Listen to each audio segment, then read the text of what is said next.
survivor of Islam. For the sake of the viewers, I have written, something on my iPad. I have written a alif and a lam here. Now, whilst Ala Hazrat radiallahu ta'ala anhu, whilst he was seeking how to learn the Quran, he obviously began with, like for example, we have the Qaeda. We begin with the Qaeda. First, you begin to read the alphabet itself, alif, ba, ta, sa, all the way up until the end.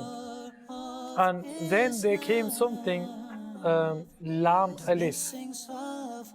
So when the teacher reads lam, alif, and he asks Ala Hazrat radiallahu anhu to also, copy and say, read and learn lam, alif. And Ala Hazrat radiallahu anhu, he states, I don't know if you can see this. Yes, he can, subhanAllah. He states that why do I have to read lam, alif when I've already mentioned, the alif, ba, ta, we've already done it. So why is it I have to read lam, alif? And this may seem something which is actually disrespectful, but rather is his mind was at such another level where he was rather intrigued. The reason he was asking, because he was intrigued, he was just thinking, why lam, alif? And the reason his grandfather gave, his grandfather used to also watch over him. And his grandfather gave the reason. His grandfather says, because alif is that letter which has no harkat, no fatha, dhamma, kasra, or as we say, zabar, zay, pesh. So it cannot be read without another letter. So that's why you have to not just read alif, but lam, alif. Ala Hazrat radiallahu anhu, he doesn't stop there. Then Ala Hazrat radiallahu anhu, he says, okay then, but why lam, alif? If we were to be in class and our teacher would say alif, you would say alif. He would say ba, ta, sa, we would just repeat after him. When it came to lam, alif, we would say, okay, lam, alif, move on. Ala Hazrat radiallahu anhu, he doesn't move on. He says, okay, why lam, alif? It could be ba, alif. It could be ta, alif. It could be tha, alif. Why lam, alif?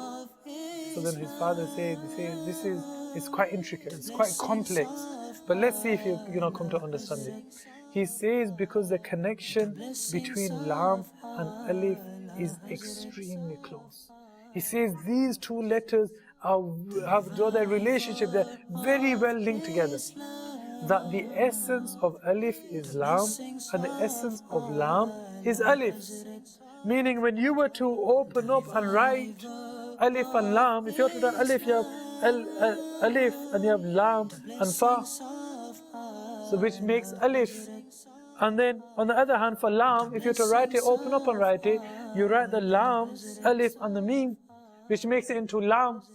And the heart of the lam is what? An alif.